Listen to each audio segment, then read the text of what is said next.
Good morning. Welcome to Talks at Google, Cambridge, Massachusetts. Today it's my great pleasure to introduce Gershon Ben Keren. Gershon is here to discuss his book, Krav Maga, Real-World Solutions to Real-World Violence. Gershon is head instructor at Krav Maga Yashir Boston, which is located in Charlestown. Krav Maga means contact combat in Hebrew and is a generic term given by the IDF or Israeli Defense Forces to refer to the close combat and fighting programs. Krav Maga Yashir refers to the distinct system of Krav Maga that Gershon teaches. Yashir in Hebrew means direct and emphasizes his Krav Maga system's no-nonsense approach to ending violence quickly. The book describes and explains the situations in which various threats and assaults happen and the indicators that precede them. This gives you a chance to identify, predict, and avoid violence before it occurs, so that complete solutions to violence are described rather than just physical techniques. Gershon holds a third-degree black belt, was tested and certified in Israel, and was inducted into the Museum of Israeli Martial Arts in 2011. Please join me in welcoming Gershon Ben Keren. Thank you very much. It's always good to have somebody else introduce you because it means you don't have to talk about yourself. It's also quite unique to have somebody actually do all the Hebrew pronunciations correctly. So there's a good one there for Jonathan. I'm not going to talk straight away about what people may think the book is about, which is a set of physical techniques for dealing with violent situations. We chose the title of the book, Solutions rather than Techniques, because we wanted to present solutions in their entirety. Often when people start thinking about self-defense, they get caught up on what do I do if a knife is placed to my throat, a gun to my stomach, or somebody grabs me in a particular hold. What we like to emphasize is how can you prevent those situations from occurring? How can you identify them before they occur? What are the pre-violence indicators in a situation?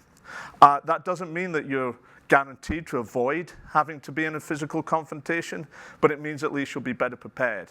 And hopefully it means you'll be able to avoid. And that's what we mean by solutions. And solutions have to contain more than techniques. For us, a solution has to contain information about personal safety skills. How can you identify, predict, and avoid violence in the first place? It has to include skills and understanding about threat recognition. Can you actually identify a threat before it occurs? And how do you identify it? It also looks at the decision-making process. When you're placed in a violent situation, or a potentially violent situation, you need to be able to decide on what to do, what's your course of action. And not only that, you have to be able to make those decisions under high stress and emotion. A lot of martial arts may give off the impression that the way that you deal with violence is by adopting a state of Zen calmness. My background is in the security industry. I don't think in any situation where I actually had to deal with somebody physically, I was in a state of Zen calmness, yeah? There are probably better people than me who can adopt that state. I'm not one of them. And I kind of don't believe that for the average person off the street who's only able to do a limited amount of training, that they will be able to adopt that state. So if you think about how difficult it might be to make decisions in everyday life, couple that with the stress and emotion and duress of an imminent, threatening, and dangerous situation.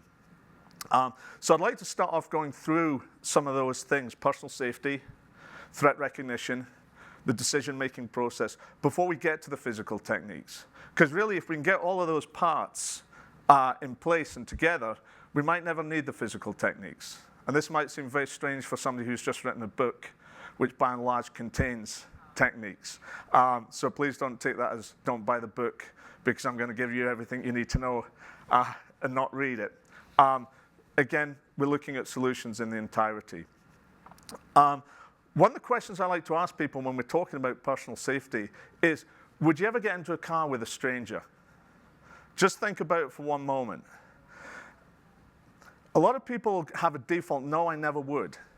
And yet, there are adults who, despite having that rule in their head, do get into cars with strangers.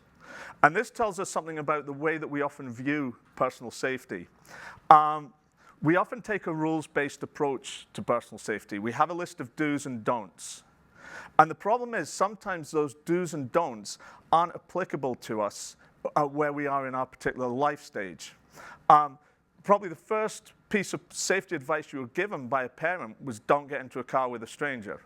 That's my first remembrance of like being told something that was intended to keep me safe. And my parents and myself at that time were kind of working off the premise that that information was to protect me whilst I was playing in the front garden or yard about a guy pulling up in a car and asking whether I wanted to see some puppies or come with a ride, et cetera, As an adult, any predatory individual who wants to get me into their car is probably not going to be so stupid as to pull up in front of me and say, would you like to get into the car? Because they know what I'm going to say, which is, hey, no way, mate, just back away. So I have to understand that that rule is working to a model of violence which isn't really applicable to where I am in my life. So I have to understand that a predatory individual who's trying to get an adult into a car is going to use very different means to get them into that car. And if we start to understand how predatory individuals operate, and exploit these rules that we build and our so-called common sense, we're well on our way to actually developing a system of protective measures that can keep us safe. So a few examples of where predatory individuals do get people into cars and how they get people into cars, I'm just going to explain so we can start to get into the mindset of the way that these individuals operate. One sexual predator's particular MO, modus operandi, was to troll internet dating sites. And he would set up dates, and everything would be fine. So he'd set them up in public places where the individual in question, the potential victim, would feel safe. He was charming, he was good looking, something that we often don't think about sexual predators. But if you think about it, these individuals have to be socially adept or they'd get caught very, very quickly. And they're extremely good at disarming people through being nice and being charming. And over the course of the meal, everything would be going fantastic. And towards the end, he'd say, this has been a fantastic meal. I really, really enjoyed your company. And it would be a shame if we ended the evening now. Tell you what, I know a bar just across town. Why don't we go there, one drink, I know it's a weekday night, you might have work tomorrow, et cetera, we'll have one drink and we'll finish the night there. So the person's thinking, this is great. This is a polite person who likes me, who's into me, and wants to continue seeing me. They're not too pushy. Fine, I'll go. As they were walking to the parking lot, the guy would go, tell you what, why don't we take my car? I'll be designated driver. And this individual has created a socially awkward situation where the person's agreed to go with them. They seemingly have taken responsibility. I'll be designated driver. This is a responsible individual. And now you've got to come up with a reason why you're not going to get into the car.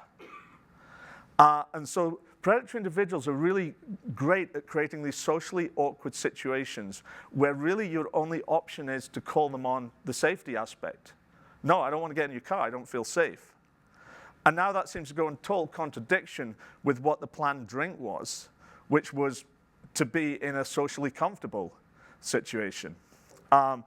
Another sexual predator's MO was to basically drive around in remote areas where there was bad cell phone reception, and he would rear-end female drivers like, poof. First thing you do when you're involved in a car crash, get out of your car. So again, these individuals know how to use our common behaviors and actions in one situation to get us to basically lower our personal safety defenses and just behave on the norm. I'm in a car crash, I get out, I inspect the damage. What would happen? The car was undrivable, and he would say, Tell you what, this is all my fault. Let me drive you to the next town. Person couldn't get cell phone reception. They've kind of created what seems like the only option available to them, which is to get in the car. So when we start looking at rules that we have, such as don't get into cars with strangers, don't let strangers into our homes, these predatory individuals are really, really skilled at exploiting that rule. I often get contacted by newspapers, magazines, asking for me to give my top 10 safety tips. What they're basically asking me to do is give them a list of 10 rules. And I know, and this is not me being paranoid, that the very individuals that this advice is meant to protect, those individuals, those predators, are reading this advice. And they're formulating ways to get around one of those rules. And this tells us something about personal safety. We can't just adopt this rules-based approach. Don't walk down a dark alley. Who here's walked down a dark alley? So we don't even listen to the rules that we make. And we have to understand that ourselves. We can also understand how a rule such as walking down a dark alley might be detrimental. And I'm going to give you a contrived but obvious situation. Let's say you're walking home at night, and there's a well-lit route where there's maybe some bars and some clubs and some shops, and there's a dark alley route. And as you're walking along to this well-lit route, suddenly a bar fight erupts and bursts out onto the street. You have a choice now. Do you walk through the bar fight, or do you go down the dark alley? It's a contrived example, but it shows how a rule that's meant to keep us safe can actually put us in danger. So one of the things that we advocate when we're talking about personal safety is that we don't take a rules-based approach. That what we do is present information around the way that predatory individuals work and operate, and then say, right, now it's up to you to make a dynamic risk assessment of that situation that you face. You understand the components. You understand how these individuals operate. Okay, now form a solution for that situation. And the tagline for our system is basically, the situation determines the solution. So one solution that might be appropriate in one situation might not be for another. So what we try and do, and this is part of what the book tries to do, is empower and educate you so that you can make the correct decisions concerning the threats that you face rather than blindly follow a set of rules.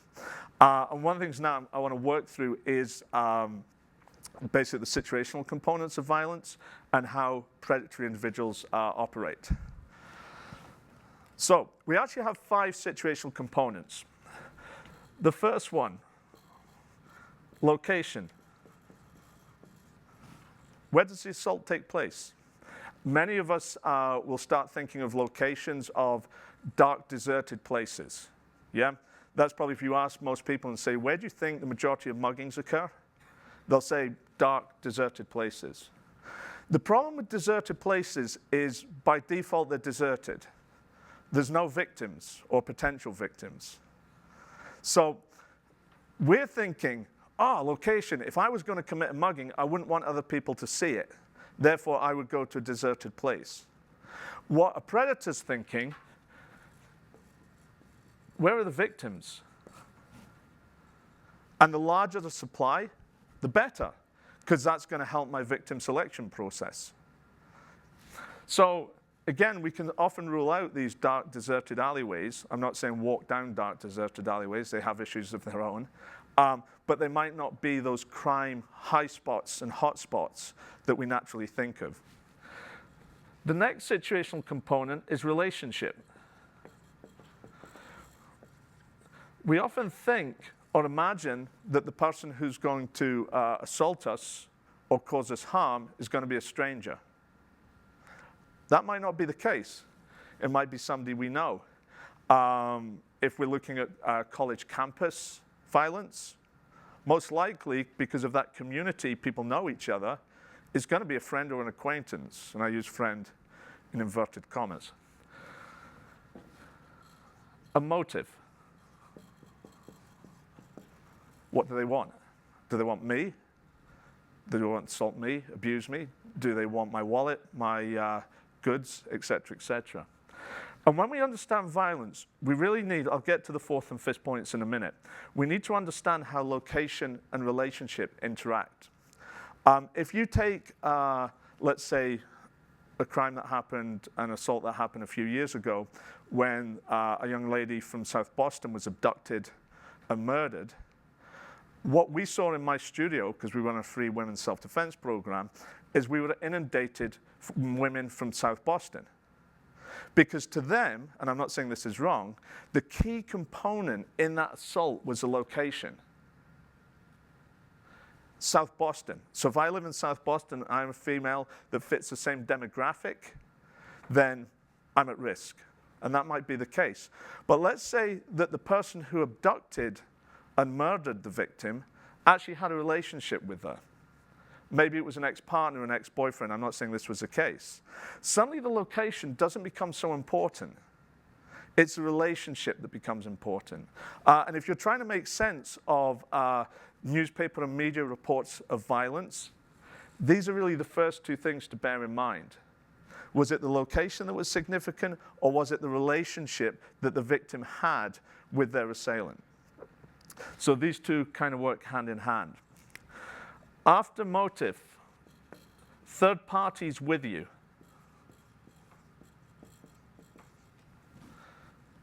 Who says you're going to be alone when you're assaulted?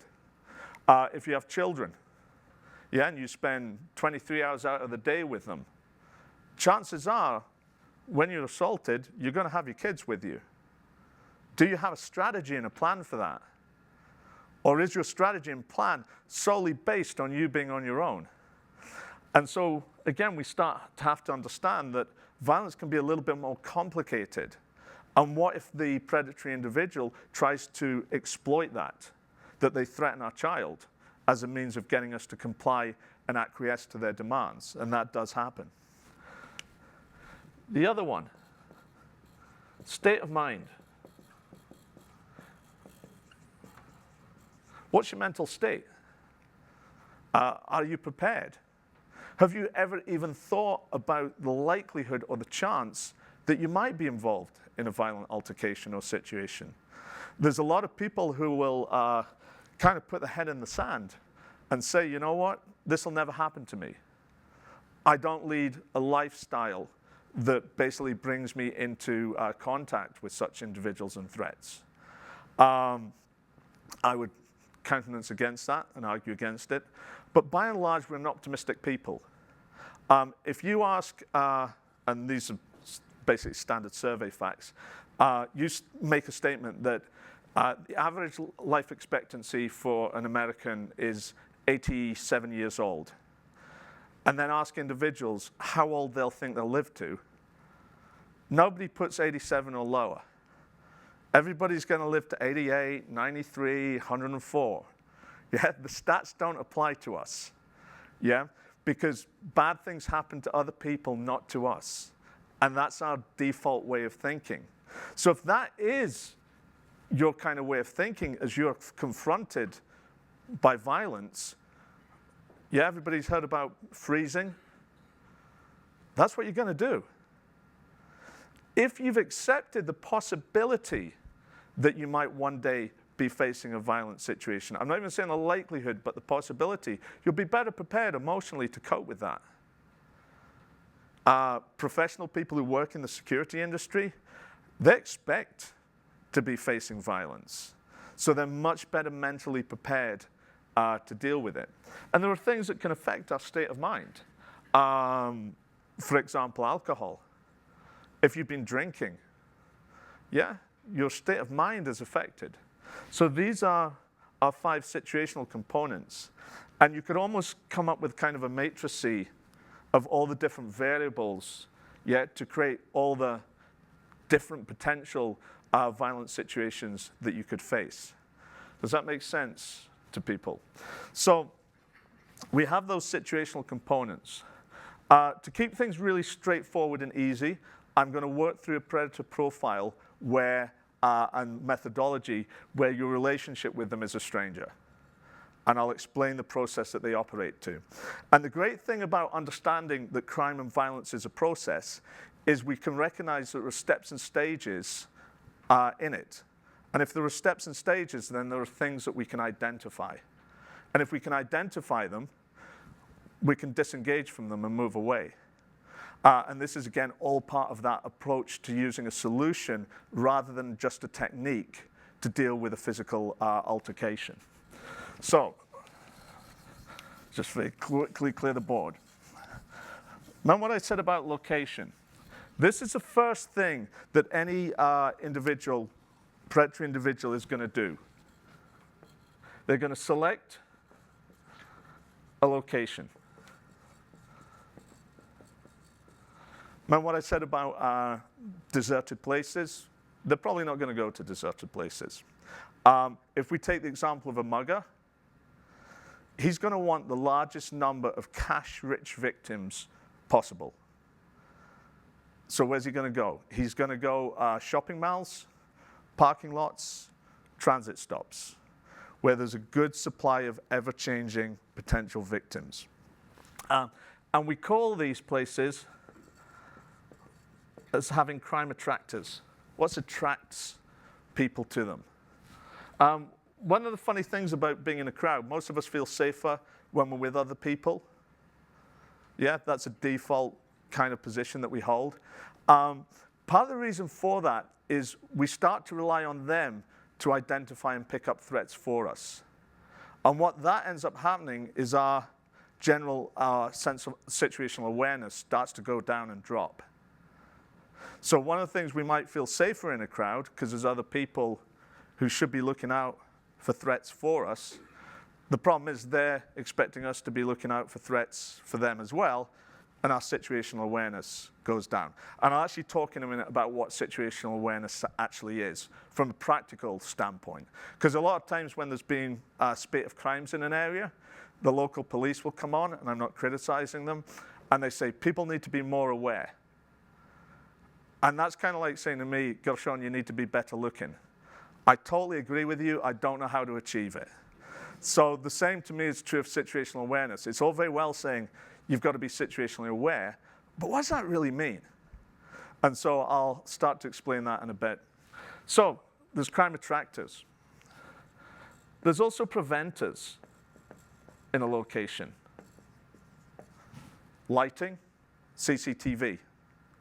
One of the best preventers in an area for crime, crimes of violence and any crime in general is what we call natural surveillance. A lot of times when people tell you about parking your car, they'll talk about park in a well-lit area, which is good advice. I'm not saying don't. But even better than that is park in an area which enjoys natural surveillance. That is where there's a lot of eyes on your car. And that normally means the entrance and exits of parking lots. They might be a little further to walk to, but you know what?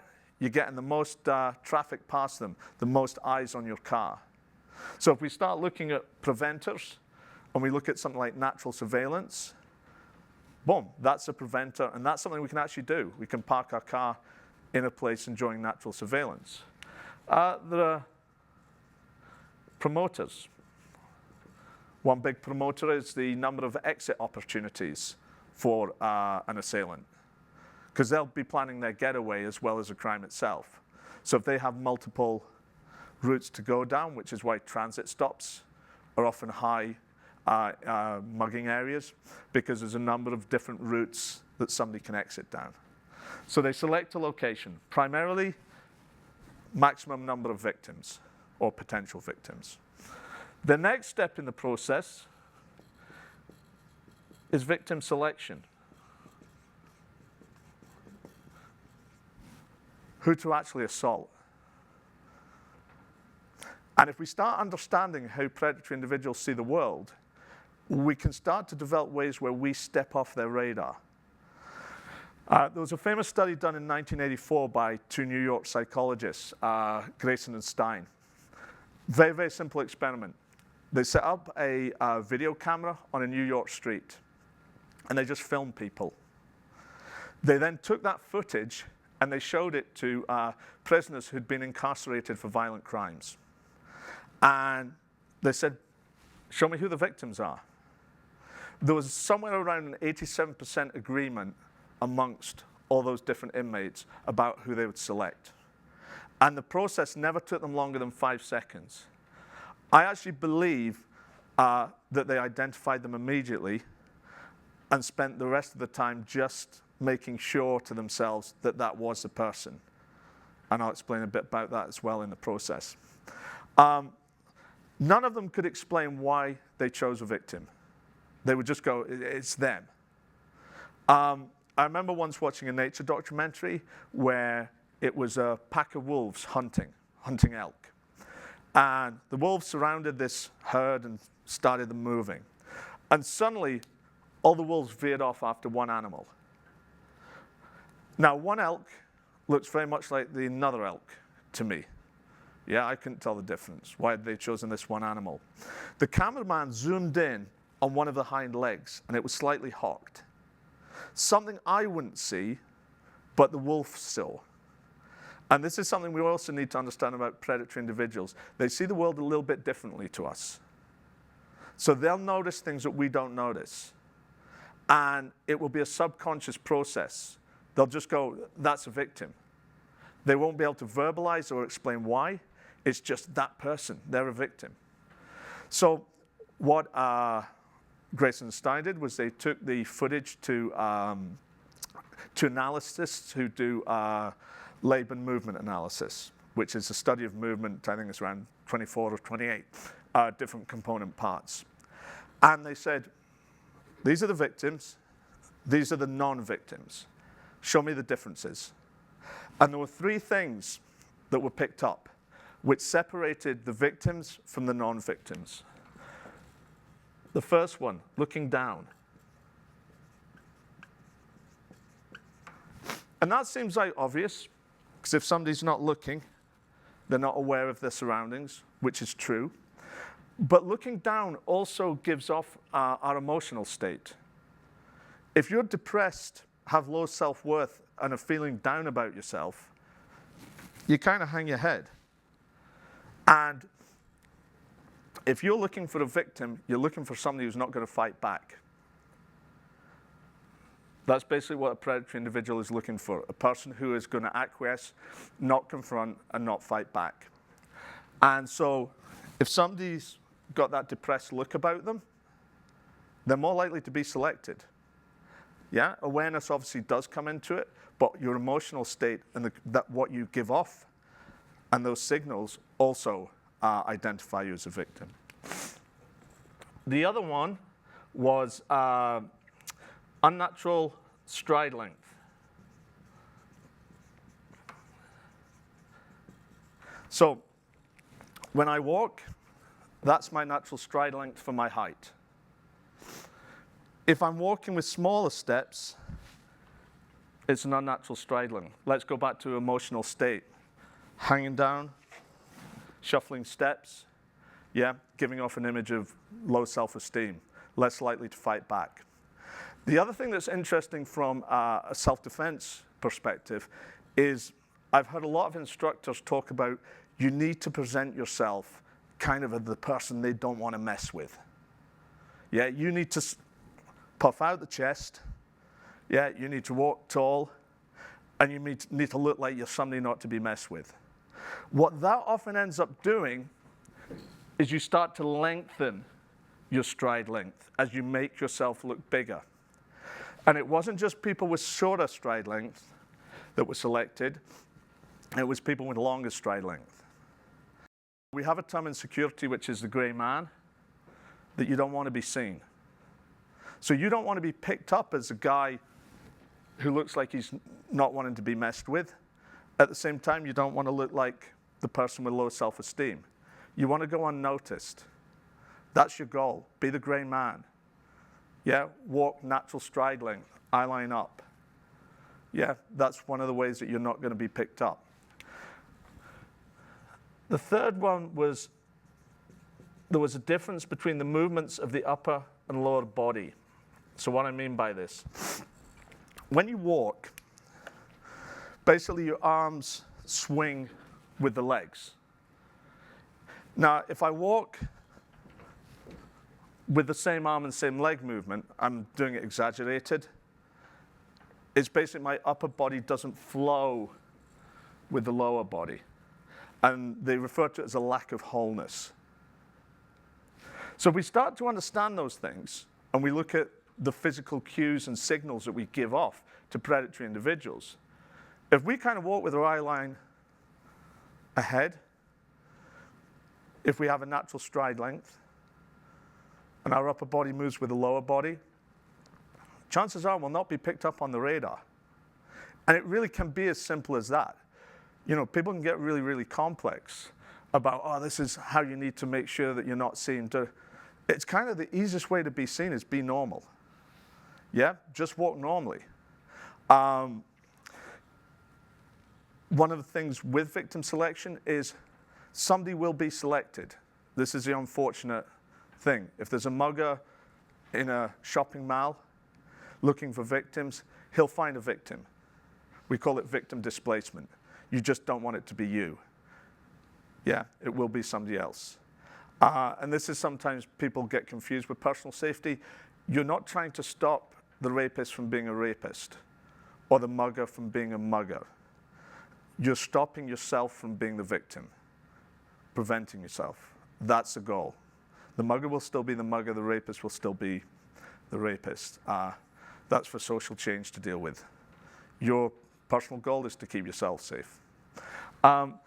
There's other things around victim selection as well, if we're looking at physical cues.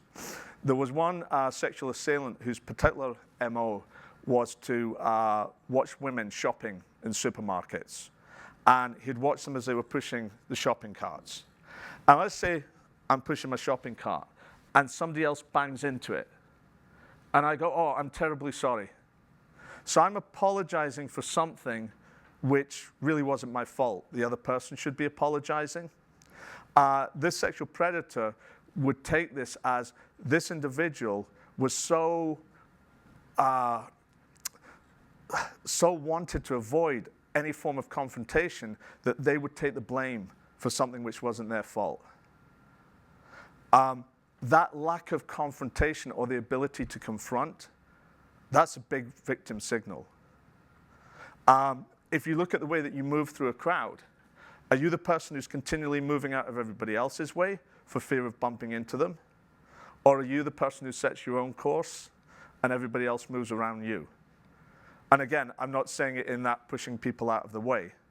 You can move, but are you the guy that keeps your course, or are you the guy that is apologetic to everybody else's movement?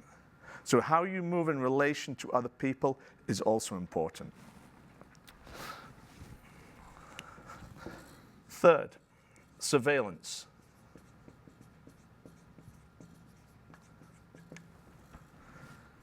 If you're a mugger working a busy shopping mall and you've selected your victim, you're going to want to make sure that that victim is actually victim material.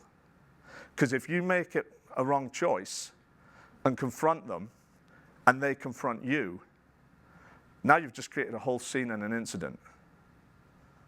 So again, this predator is going to want to make sure about who they have in their sights is a victim. I always say, in terms of part of situational awareness, is picking up who has an interest in you rather than interest in what they're doing. Who's more interested in you than about what they're doing? That's a really good cue that somebody's carrying out some form of surveillance on you. Simple things you can do to pick up surveillance when you're walking. Choose a side of the road where you see the traffic coming onto you. Yeah, you're much more likely to notice the car that's done the second swipe because they're interested in you than if their car's going the other way. So even just choosing the side of the street that you walk can be a way of identifying those people who have an interest in you. So now we're getting on to the actual meat and bones of practically what our situational awareness is. If somebody wants to attack or assault you, they have to sync their movement. I.e., if I want to assault anyone of you out there who's listening to me, I have to get off this podium and I need to come down and I actually need to be in physical proximity to make an assault. When we talk about situational awareness from a practical level, really what it is it's picking up somebody else's movement that's in relation to yours. That's what it is. So when somebody's telling you you've got to be situationally aware, and you're going, well, how do I become situationally aware? You need to learn to identify people's movement as it relates to you. And there's 4 basic types of synchronization of movement. The first one, following. If I directly follow somebody, I've tied my movement to theirs. Has everybody had that feeling that somebody's behind you? Yeah? Is everybody here aware that they're wearing clothes? You kind of are now, because I've brought your attention to it. Our subconscious processes a lot of information, and it filters out that which isn't deemed necessary for our conscious mind to process, such as wearing clothes. Sound is another one. Yeah, I can hear fans go in the air conditioning, but till that moment, we've all kind of blocked it out because we were focusing on this information, because that was what's pertinent for our conscious brain to process. Your fear system runs in the background, and it'll pick up those footsteps behind you. And what it'll do is give you a shot of adrenaline. You'll get the hairs going up on the back of your neck. You'll feel uneasy, and you go, there's somebody behind me. We used to think in psychology, and I'll use the analogy that's commonly used, that you saw a bear, you became afraid, and then you ran. What we understand now is a process. You see the bear, you start running, and because you're running, you're afraid. So basically, it's my physical change which alerts me to danger, not me consciously picking up the footsteps. So we basically have what we call tracking, is one means of synchronizing movement. Another mean, direct approach. I can just walk up to you. That's fairly obvious, though.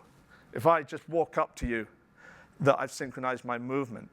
So what I might do, and if we come back to location, is use the crowd to disguise my approach. So I'll move through the crowd approaching you till I'm really, really close. And this is the way that most muggers will work.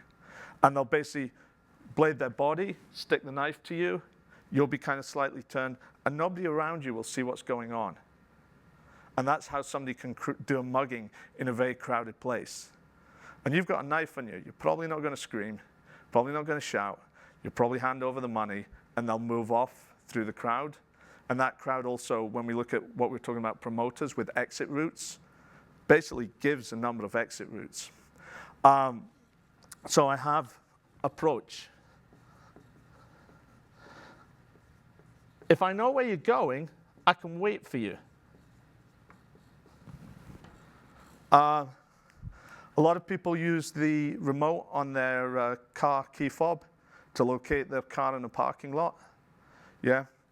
They come out, I don't know where I parked, beep, beep, there. You've just unlocked your car, which was the one safe place in the environment. If there's a predatory individual in the vicinity, there's nothing to stop them getting into your car. Another thing people often do is they'll turn up at a parking lot, realize they've got the laptop and valuables on the front seat of the car, know that they shouldn't be in plain sight, and so they move them to the trunk of the car. If there's a criminal or criminal element in that vicinity, they've seen you do that. They know that there is something valuable in your trunk. They can wait by it. And when you do beep beep and unlock it, they can either pull the trunk or move, if it's depending on the model of the car, open your driver's side, unlock it from there, and take what's in the trunk. So I can synchronize movement by waiting. So people know where I'm going to be. I'm on my mobile phone telling people, I'll meet you at the Starbucks on Milk Street in 3 minutes. Somebody listening to that conversation knows the route that you're going to take and can synchronize their movement and wait for you. The fourth, interception.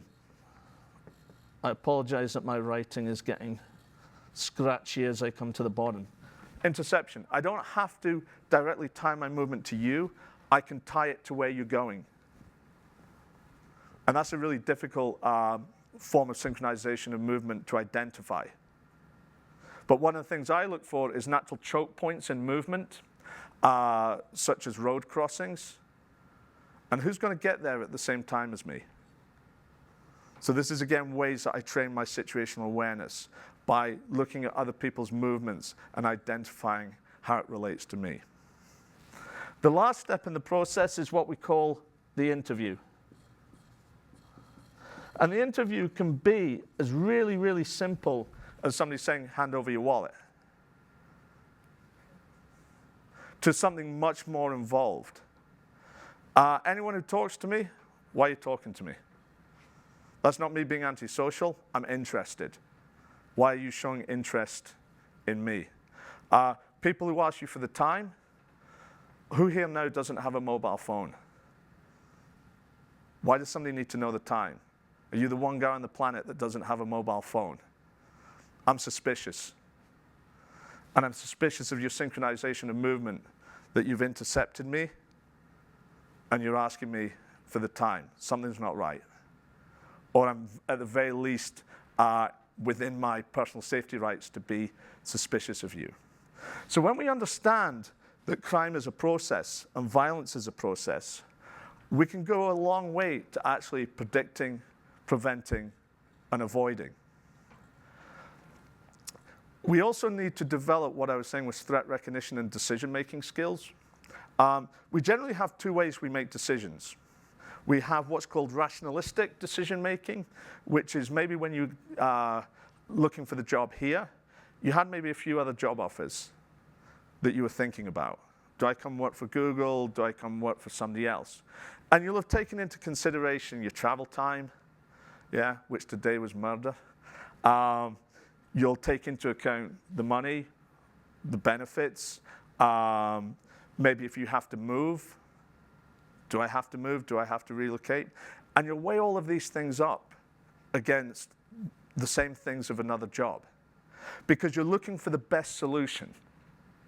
The problem is, in a violent encounter, one of the things that will happen is your assailant will try and complete this process in record time so that you don't have time to respond to what they're doing.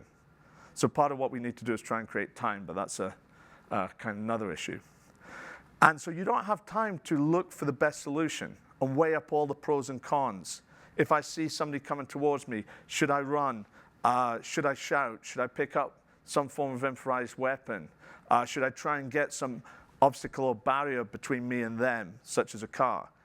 I don't have time to weigh up all the different costs and benefits of each option.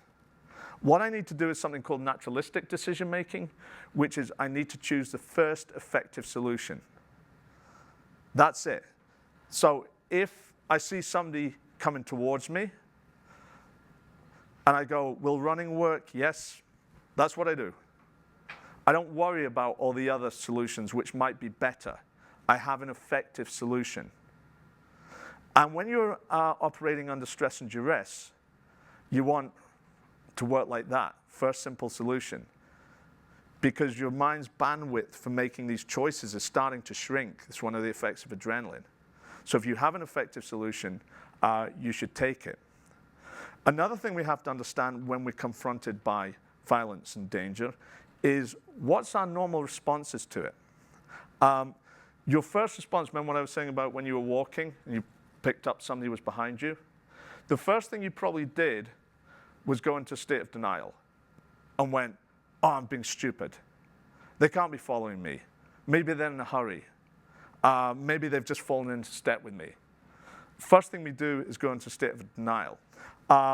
The report on the Twin Towers after the two planes hit them showed that the average evacuation time after the second plane hit the second tower was somewhere around 6 minutes.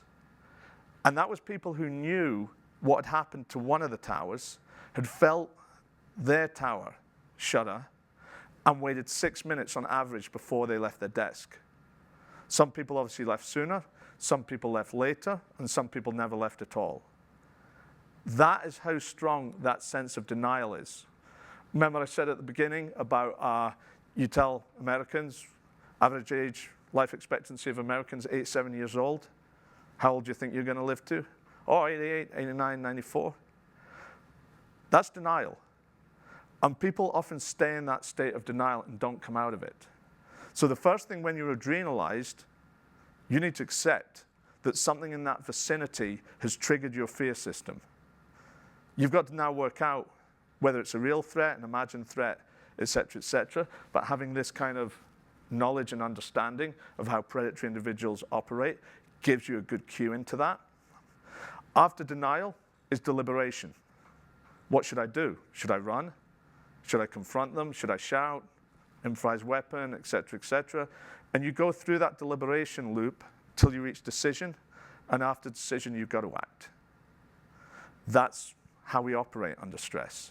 So if we can simplify that deliberation phase, acknowledge that we will be in denial, move out of that quickly, look for the first effective solution, and act upon it,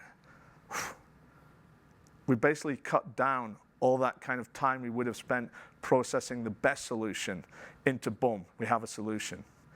If we go further than that and start building pre-built decision trees, we can speed it up even further. So I worked with some really simple heuristics.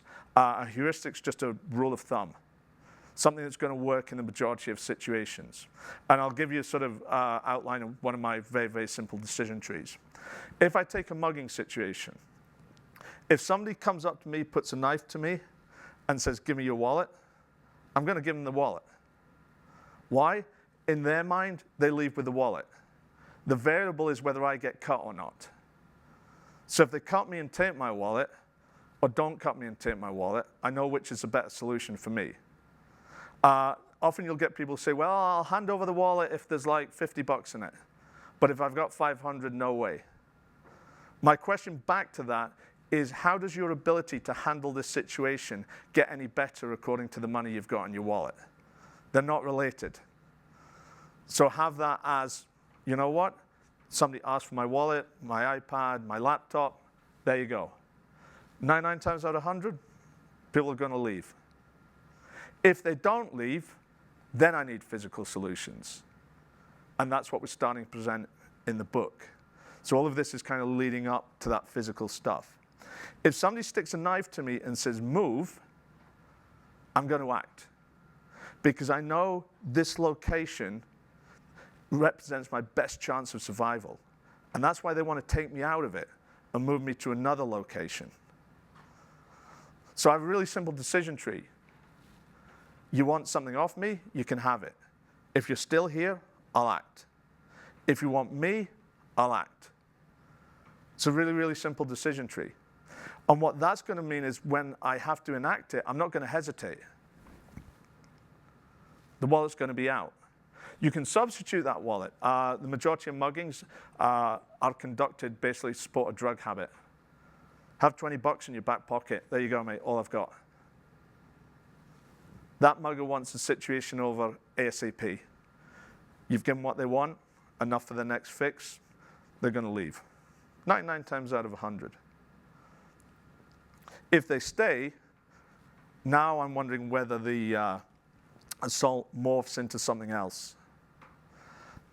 So I like working off really, really simple decision trees that get me through that deliberation process. And this is what the book goes into. It talks about the processes that different individuals use. We don't just present a technique. We explain how that situation developed, how you ended up with the knife to your stomach. We also show the physical technique, but violence doesn't just happen like that. As we've looked, it's a process. And if I understand that and the situations where things are going to occur, I have a much better chance of dealing with them. Even if it just means from mental preparation, I've spotted this guy who's intent on causing me harm. Maybe I can do things, such as controlling range, my actual position to them, making sure I've not got my back to a wall. I can alter the situation. I have a chance to do things. If I recognize them long enough off, maybe I can move away. If I recognize the signs and signals that they're looking for, eyeline down, shuffling steps, I'm not going to be picked up on the radar in the first place. So we talk about all of this in the book and then present kind of the worst case scenario, which is the person has actually managed to get in a position to assault you. And by giving you that complete scenario and the complete solution, what we're hoping is, yes, that you learn the techniques, but also that you learn what to do to avoid having to do the techniques. I've worked in close protection, bodyguarding, and we have a saying there which is dead clients don't pay. Your job is basically to be a bodyguard to yourself. And when I look at sort of the processes that we operate and use in close protection, a large part of that is planning. Recognizing the routes we shouldn't be going down.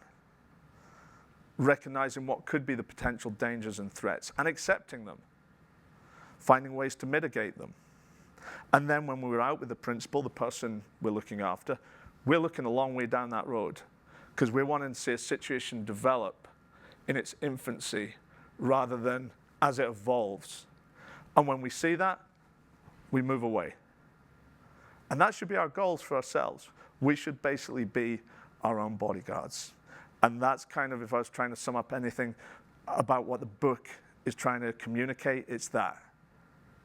And yes, it's full of techniques. We film them all in the locations in which the types of assault were likely to happen. Why? It helps you visualize. If you can't get any form of physical training, one thing you can do is at least visualize the situation as it develops. And that's a great form of training. Because one, you're accepting the possibility and potential for violence. And also you're starting to train yourself as to what things look like in their very early stages.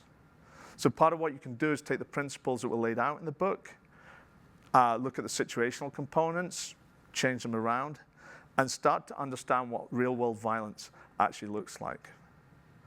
We've now got time for questions. I'm happy to answer on anything that is security related.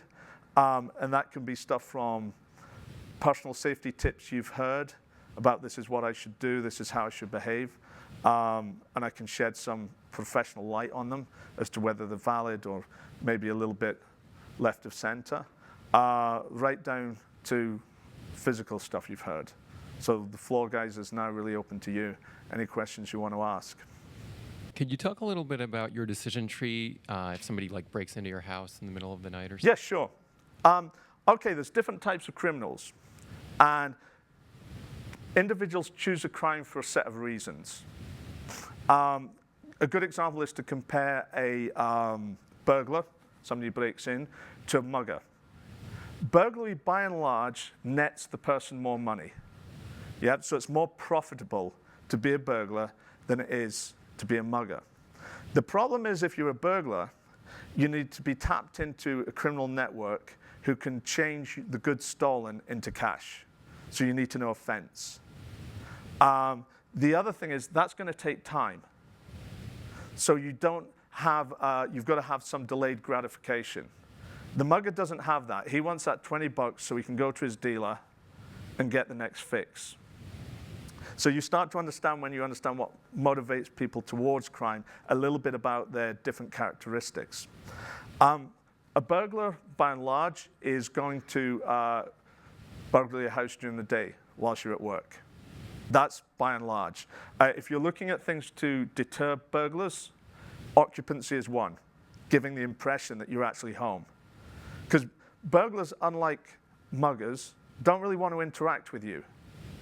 They want to go about their business because it takes time to find everything, basically unhindered by the potential presence of somebody there.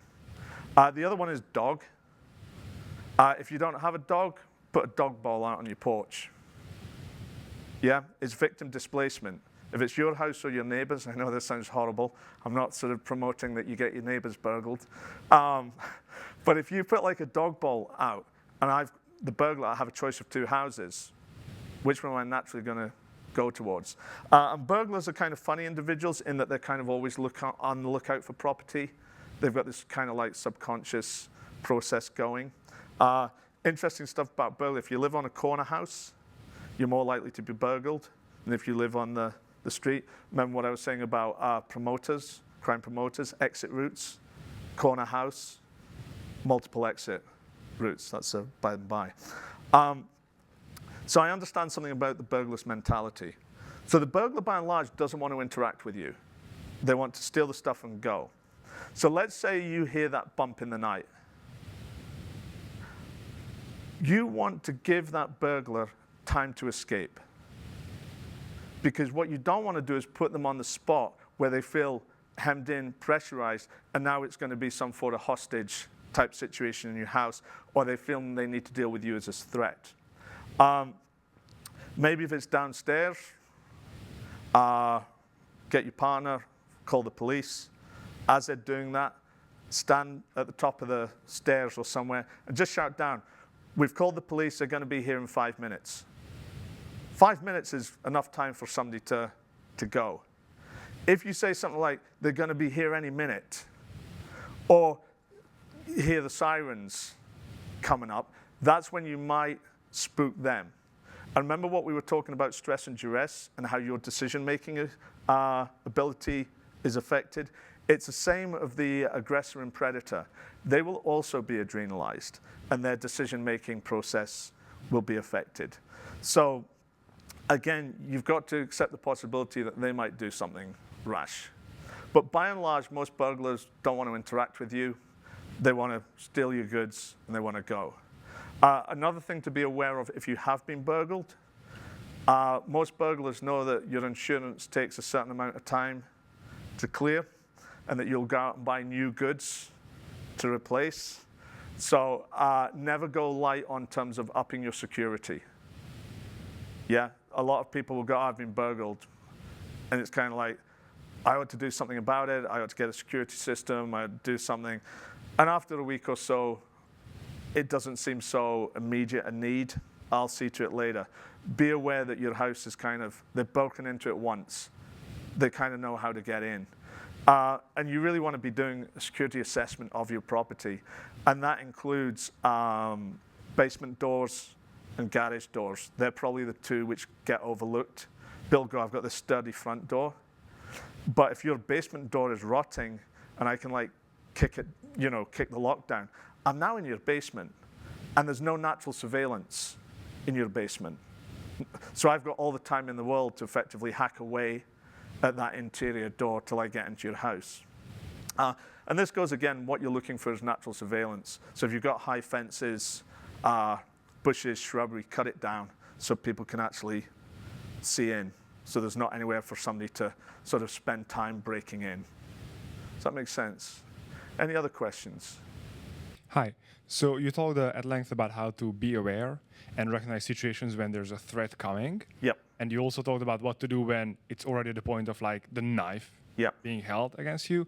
So what do you do, or what can you do in the 5 or 10 seconds preceding that to avoid that? Do you run? What do you do if someone is following right behind you? Do you turn around? Do you confront them? Do you change course, etc.? Yeah, it's a good question. And it's probably that middle ground which confuses most people.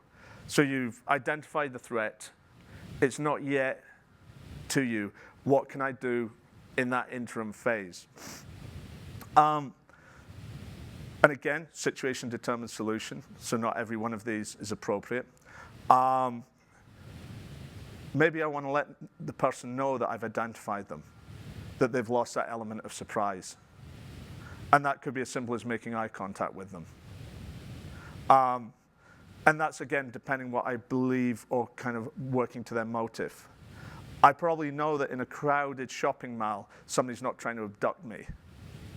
They'll do that more in the parking lot than in the mall itself. So it's more likely to be somebody like a mugger. And if they've lost that element of surprise and I can move away, the chances are they're going to just pick another victim because I'm making myself a harder target for them. I'm a big fan, where possible, of getting barriers and objects between me and the person I believe who's a potential assailant. Parked cars are fantastic. Parked cars make a really good barrier, that if you're walking on the street and you think somebody's behind you, move behind it. Again, if you interrupt the plan early enough on, they're probably going to pick somebody else as a victim. And this is why they go to areas where there's a large number of potential victims.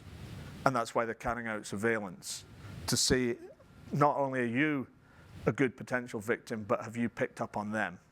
So making distance, putting objects and barriers would probably be my short answer on what to do. At a higher level, if I really think it's going to be violent, I'm looking for an improvised weapon. And we talk about this in the book and the way the Israeli Defense Forces teach people how to improvise and use the environment. And basically involves categorizing objects. So I look for objects that are like a stick, objects that are like a knife, et cetera, So I can try and make distance. I can try and put objects and barriers. That could be simple as a table, you know, if I'm in a restaurant, or furniture if the assault is in my house, something to slow the person's advance down, and that gives me a chance to either formulate another strategy or basically make my escape. And then looking for objects in the environment that I can use to protect myself with. So that, again, would be kind of my short answer. But really, if in that situation you came up with a solution, somebody's behind me, would running work? There you go. That's your solution. You don't really need to consider any of the others. And the problem we often have is our ego gets in the way of those solutions because we don't want to look like the guy who's running away from somebody. But you know what? There's only one of me, and my survival is key. And if I look a bit of an idiot, hey, I've lived my life looking a bit of an idiot, so I can kind of cope with that.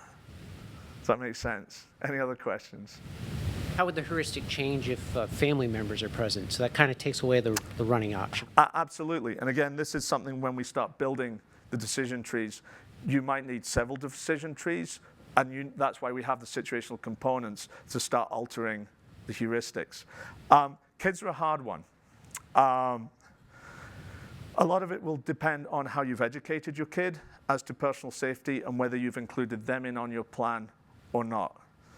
And this can be a frightening thing for an adult to do, to say to the kid, you know, if we're ever in a situation where somebody's aggressive towards me, your dad, this is what we're going to do. So you might try and work out a decision tree with your kid in mind, and a lot of that might be based on your kid's personality.